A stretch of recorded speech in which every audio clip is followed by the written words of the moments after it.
Radha was great. But it was very easy for Radha. Krishna was before him. Meera, after 5,000 years, Meera loves Krishna consciously, Lord Krishna. Meera is in love with Nirakar.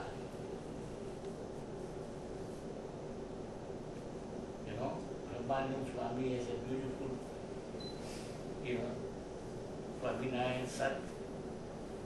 He says, Brahmananda kahe tari murti re, murti alvela re. Brahmananda kahe tari murti alvela re, vada deethe kehri tu. Love at the first sight one can understand.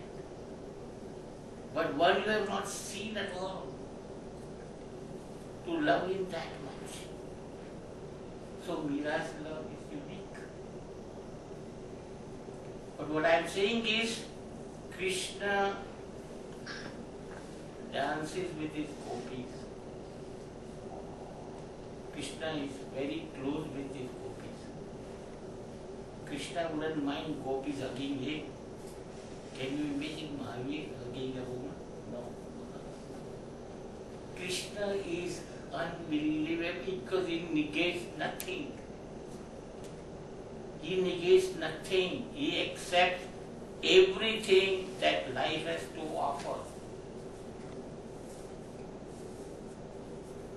Total acceptance. Total acceptance of everything that is Krishna's way of approaching. Look at what Krishna is in Bhagavad.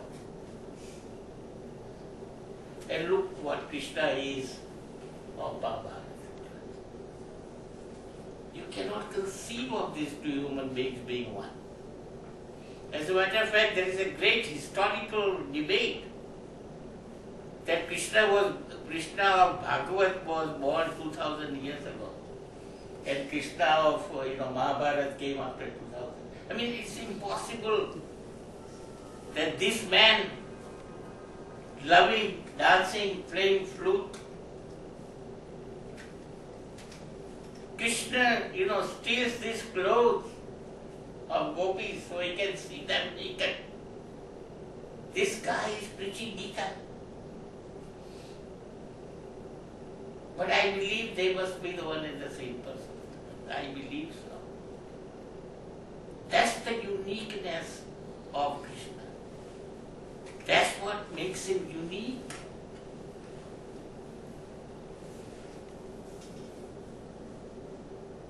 And the problem is that we are all so limited in our view and vision. We are so limited that we look at him only from our vision. We cannot grasp this whole word holy comes from the word whole. That which is holy is holy. Krishna is holy in the real sense of the term. We are all, pardon my word, your favorite word, we are all schizophrenic. We are all divided. We have never been whole. Krishna is whole. And that is holy. So look at how people have interpreted him. Surdas never goes beyond his childhood. All Surdas songs are Balakrishna songs. Keshav has written beautiful songs for Krishna, but it is only when he was young. Radha Krishna, songs Keshav had. Look at Gandhi. Gandhi has interpreted Gita as if Mahabharata never happened. Mahabharata never happened. all this fight that is described in Mahabharata is the internal fight going on in your mind, good over evil. Because you cannot believe that Krishna would tell Arjuna to kill all these people. He is worried about his non-violence. He cannot conceive of a Krishna telling Arjuna to kill everybody.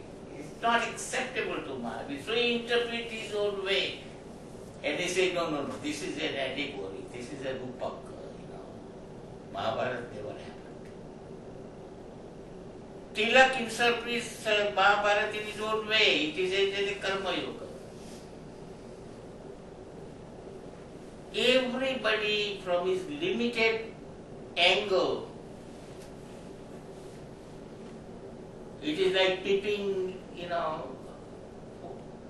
for the whole sky from the whole. Everybody interprets in a very limited way what Krishna is all about. I am told that there are 100 PhDs done every year on Gita. On Gita alone, there are 100 PhDs done every year for a number of years. So how many PhDs have been done on Gita? That is because nobody can grasp the entirety of Gita. He is so vast. And the problem with us is that we are trying to understand life from philosophical and logical point of view. We are so slaves to philosophy and logic. And it is my understanding that for a number of years philosophers have raised questions and answered questions and solved nothing. Philosophy is nothing but a mind game. And darshan that we are talking about is a no mind. No philosophy has ever solved the fundamental question. And no logic has ever explained life. Why? Because logic is like a lawyer. Any side you want to ask him to present, he will present it. He can be a prosecutor and he can be a defense lawyer. And he will succeed in both the sides. Life, Purnima Ben, Lakho Barabara. Life has no obligation that it can be explained through logic. Life is not realized that it should confine to your logic. Your logic is too small. Who are you to explain everything that happens in the universe, that it must fit to your logic? Philosophy and logic will never explain life away. And since Krishna is life itself, you cannot understand Krishna by your logic or by philosophy.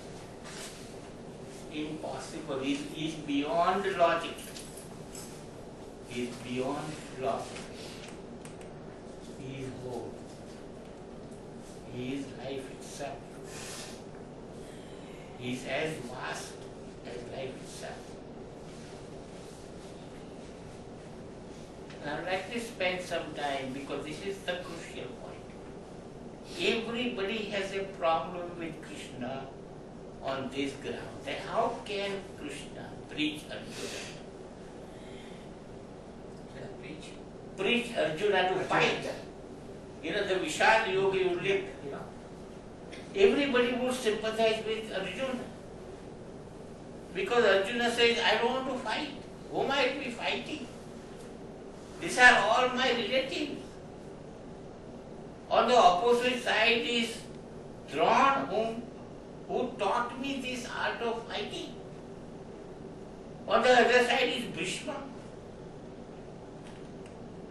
Whom are we fighting? Why should I fight? Seems logical to us. And Krishna says, no. Why? Why would Krishna do that? People fail to understand him. Now let us take Krishna, okay? Arjuna, what is his main nature? Who is Arjuna? Arjuna is a Kshatriya. He has never been non-violent in all his life. His business is killing. His business is fighting. He has fought many wars and has no problem killing. It just is in a Hamlet position. It is a position of indecision. To fight or not fight. He is not Mahavir. It is my understanding if Mahavir was in place of Arjuna, and Mahavir have said to Krishna that this doesn't make any sense. Okay? Krishna said, thank you, get out of this, I don't think Krishna would have said to Mahavir, fight. Because Mahavir's nature was ahimsa. But here that was not the case. He is a Kshatriya. His nature is to fight. He is simply indecisive. Because what? Because of attachments. And Krishna wanted those attachments to be over with. So it is my understanding, and remember, this was a Dharma Yuddha. This was a not ordinary war. This was a Dharma Yuddha. Why I am saying that? There were rules of this war which will be amazing. I don't think such a war has ever been fought. Even 7 o'clock, everything becomes quiet. All opposite parties meet.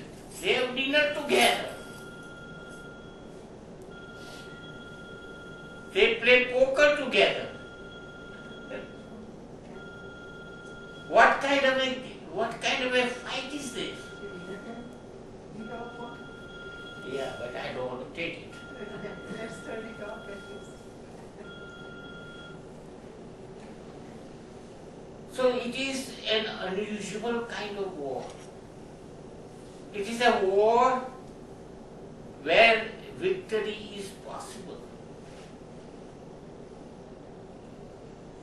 It is a Dharma Yuddha, and that too, Krishna he promises Duryodhana that my army which will be with you, there is a selection. He said, I'll be with Krishna, I will be with Arjuna, but my army will fight with you. What kind of a war is this? Can you imagine?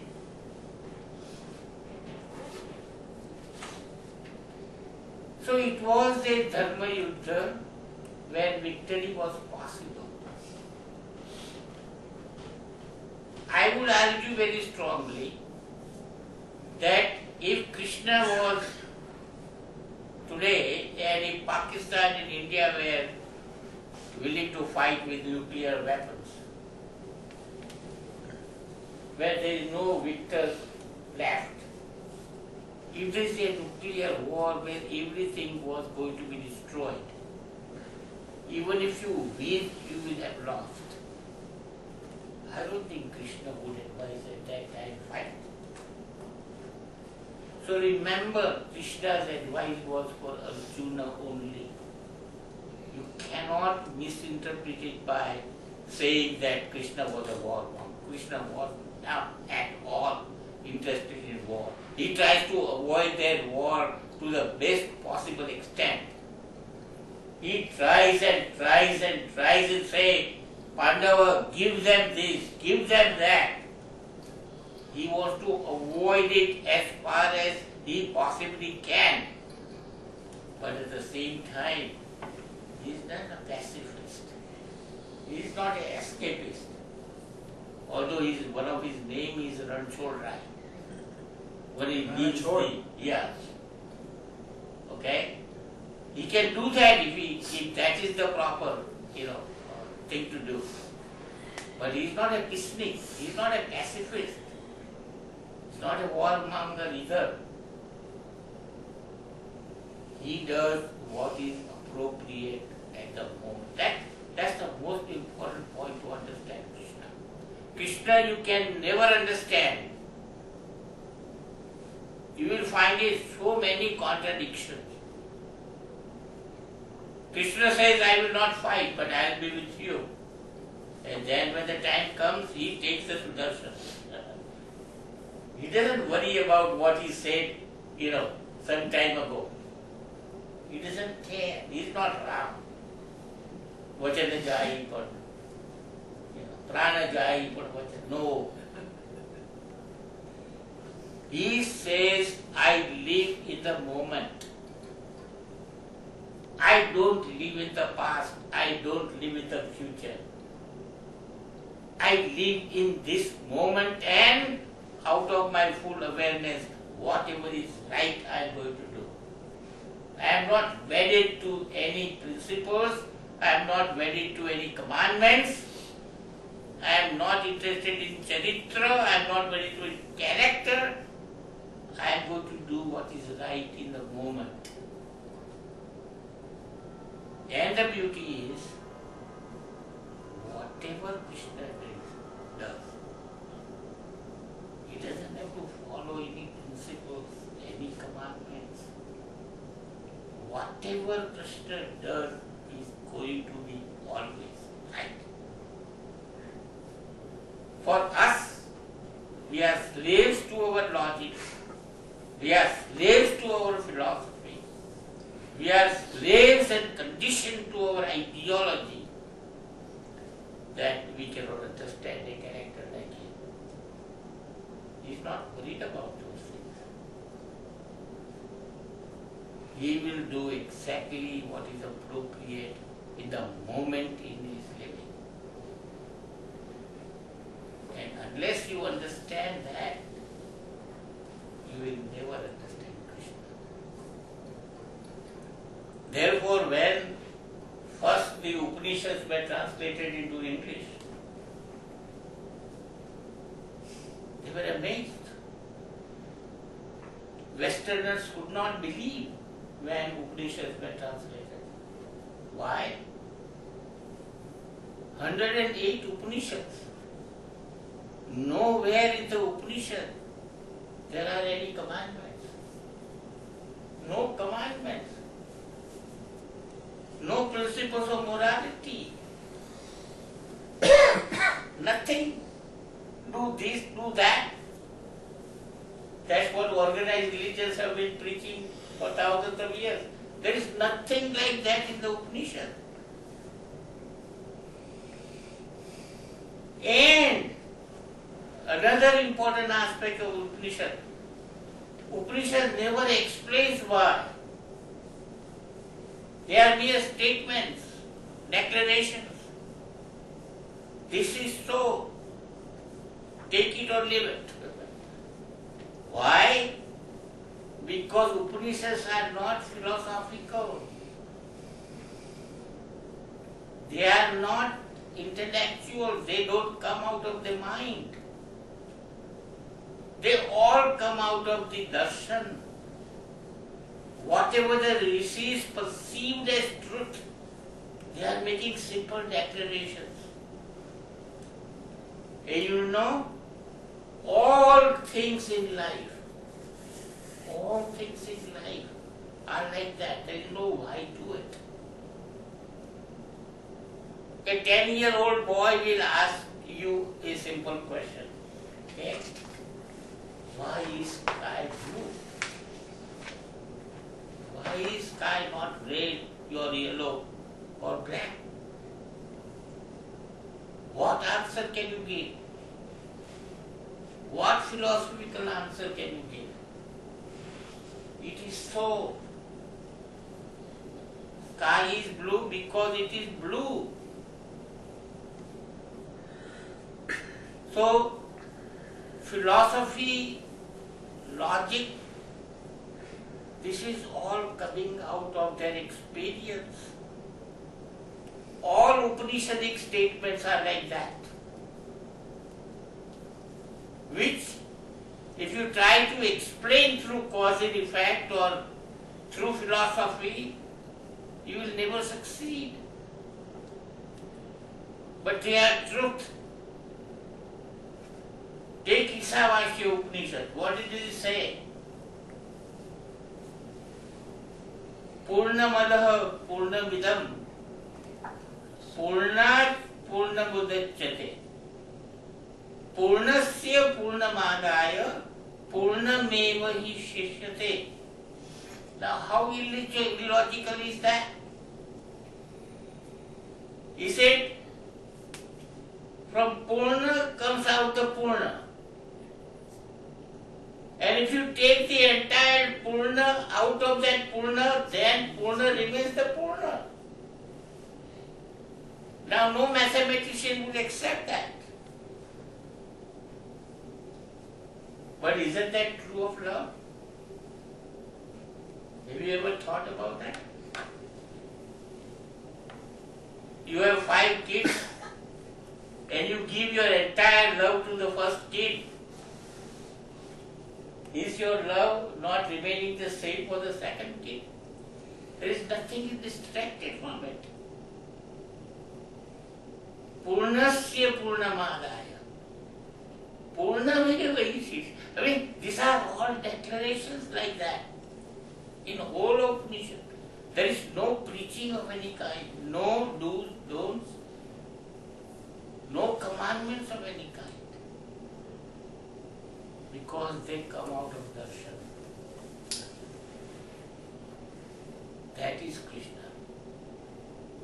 Everything comes out of his darshan. Everything comes out of his pure awareness. Don't try to understand it through your logic. Don't try to understand it through your philosophy. Another amazing thing about Krishna, absolutely mind-boggling thing about Krishna is, have you seen Krishna doing any tap? Have you seen Krishna doing any sadhana? Did he leave the sansar and went into 12 years in jungle and meditated? Have you seen Krishna standing like Mahavir and meditating? Did he do vipassana like Buddha to fight Gnana? Krishna has done no sadhana, none at all. Have you seen Krishna doing prayer? Prayer to whom? He has done no prayer, no sadhana, and he is Siddha. Absolutely amazing, mind-boggling thing. He has done nothing, and he has found truth. How? Fascinating, very fascinating thing. He said it is only remembering. You don't have to do anything. You don't have to gain anything. You are it. As you are it. You are the Brahman. You don't have to do anything to gain anything. It's just you have forgotten who you are. And remember, you forget what? You cannot forget anything that you have not known. You forget only things that you have known. But now you are not remembering it. And what is the trick? Even in a small thing like that. You want to try to remember a name and it doesn't come to you. And you try and say, I know this name and I don't remember it. So what happens? A friend comes and you forget completely about that name. And play cards and all of a sudden, they just strike I remember that name. What happens? That is all sadhana is all about. Sadhana is when your mind reaches that quiet state, when all your hustle and bustle of your mind, when all your thoughts cease, then you remember who you are. So if there is a sadhana of any kind, if there is a tapa of any kind, if there is a discipline of any kind, if there is a process of any kind, their process are only simply 2 or 3 things. Nothing more than that. What? One. One is by whatever way you want to do it. Quiet your mind. Have a peaceful state where there are no thoughts. And there are only 2 ways to do it.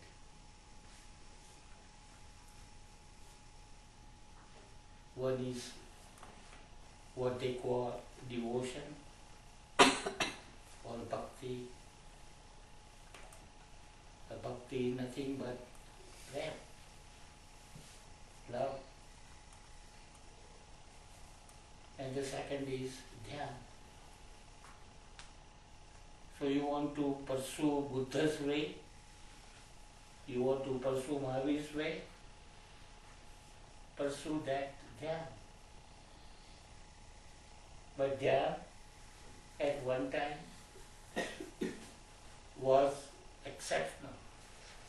It is like Ganga going back to Gangotri. It is swimming against the current. Whereas at that time, Narad Muni has written this Bhakti Sutra, in which says at that time Bhakti was very sulabh, easy, sahaj. I believe in the modern age in which we are living, Bhakti has become very durlabh. Because when Krishna says remembering is enough, what he is expecting is an impossible thing. He wants in the first step, you must lose your ego. Bhakti means what? Devotion means what? Love. And real love means you don't exist. Your ego is dead. So one way to compare that love that Krishna is talking about is equivalent to death. Unless you die as you are, you can't love. Now if you can do that, which Parvati could do, or Radha could do, or Meera can do, you can completely annihilate yourself you become zero. You have no ego left. Then you will reach. Because remember, what is the aim? The ultimate aim is Advaita. And Advaita means what? There are